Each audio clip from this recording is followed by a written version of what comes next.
Vamos a sumergirnos en los orígenes del cristianismo, pero no de cualquier manera, ¿eh?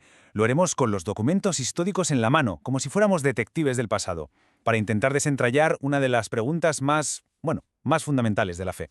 Y esa pregunta es nada menos que esta. ¿Cuál es la verdadera naturaleza de Jesús? ¿Cuál es, en esencia, su relación con Dios? Es la cuestión que ha estado en el centro de 2000 años de teología, de arte, de civilización. Casi nada. Pero ojo, para intentar responder a esto, vamos a aparcar por un momento la fe, el dogma, y nos vamos a centrar en los propios documentos históricos.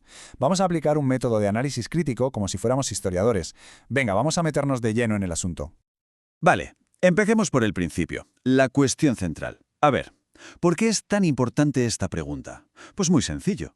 Porque según el texto que analizamos hoy, esa relación tan especial de Jesús con Dios es, literalmente, el pilar sobre el que se levanta toda la fe cristiana. Claro, aquí nos encontramos con un pequeño problema. No tenemos escritos del propio Jesús, y los historiadores de la época, ya fueran judíos o paganos, tampoco nos dan mucha luz sobre esto. Así que, ¿a dónde tenemos que ir? Pues inevitablemente a las fuentes principales que tenemos, los textos de sus discípulos, es decir, los libros del Nuevo Testamento. Y aquí es donde la cosa se pone interesante para el historiador, porque el texto nos lanza una pregunta que es clave.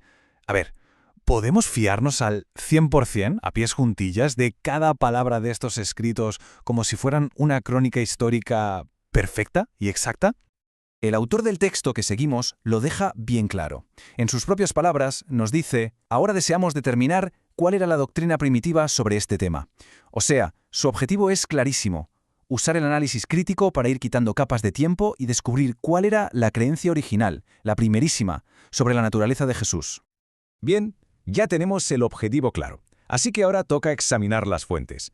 Nos quitamos el sombrero de teólogos, por así decirlo, y nos ponemos el de historiador. A ver qué nos cuentan los documentos por sí mismos. Y para poner a prueba este método, el autor elige un caso de estudio que seguro que todo el mundo conoce. Nos vamos a centrar en las famosas historias del nacimiento de Jesús, las que encontramos en los Evangelios. Así que, abrimos el expediente, el caso de la Natividad. Vamos a poner bajo la lupa los relatos de Mateo y de Lucas, como si fueran pruebas en una investigación. Y ahora es el momento de presentar la evidencia. Aquí es donde el autor empieza a sacar a la luz una serie de pistas, tanto textuales como históricas, que, según él, ponen en serias dudas que estas historias sean del todo fiables. Vamos con la primera pista. Y es una pista, curiosamente, de omisión, de algo que falta. Resulta que 2 de los 4 evangelios canónicos, Marcos y Juan, no dicen absolutamente nada sobre un nacimiento milagroso de Jesús. 0. Ni una palabra. Silencio total. Y este silencio no se queda solo ahí, se extiende. Si nos vamos a las cartas de Pablo, o de Pedro, o de Juan, o a cualquier otra parte del Nuevo Testamento, nada. No se menciona ni de pasada ninguno de estos eventos milagrosos del nacimiento. Este silencio, para el autor del análisis, es ensordecedor. La tercera pista, contradicción directa.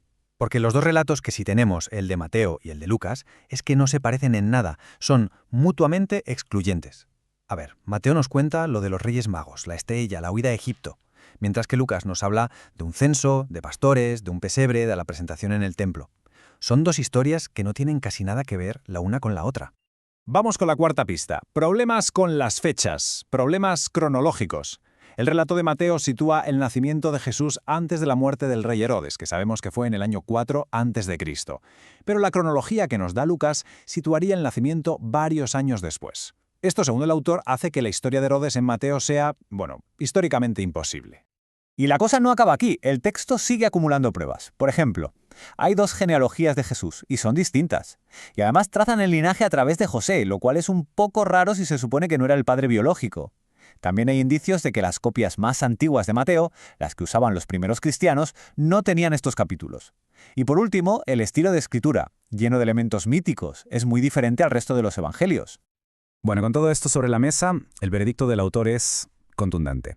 Su conclusión es que estos 2 relatos del nacimiento muy probablemente no formaban parte de la tradición original, que son añadidos posteriores y que, desde un punto de vista histórico, no son fiables. Claro, la pregunta es, si son añadidos, ¿por qué se añadieron? El autor sugiere que no fue un engaño malintencionado. Cree que eran historias piadosamente diseñadas. ¿Para qué? Pues para atraer a nuevos conversos, utilizando ese lenguaje mítico y maravilloso que era tan común y efectivo en aquella época. Llegados a este punto, uno podría preguntarse, pero bueno, ¿cuál es el objetivo final de todo este análisis? ¿Se trata simplemente de, no sé, de desmontar la fe, de criticar por criticar? Pues según el propio autor, la respuesta es un no rotundo. El objetivo no es demoler el cristianismo. Es, de hecho, todo lo contrario. Su intención es purificarlo, limpiarlo de lo que él considera que son añadidos y corrupciones posteriores. Aquí está la clave de todo. El autor cree que si se quitan estas tradiciones exageradas, como él las llama, se puede llegar a una versión más pura, más auténtica de la enseñanza original de Jesús. Es en el fondo una búsqueda de la esencia, del núcleo original. Y aquí es donde vemos su motivación de fondo.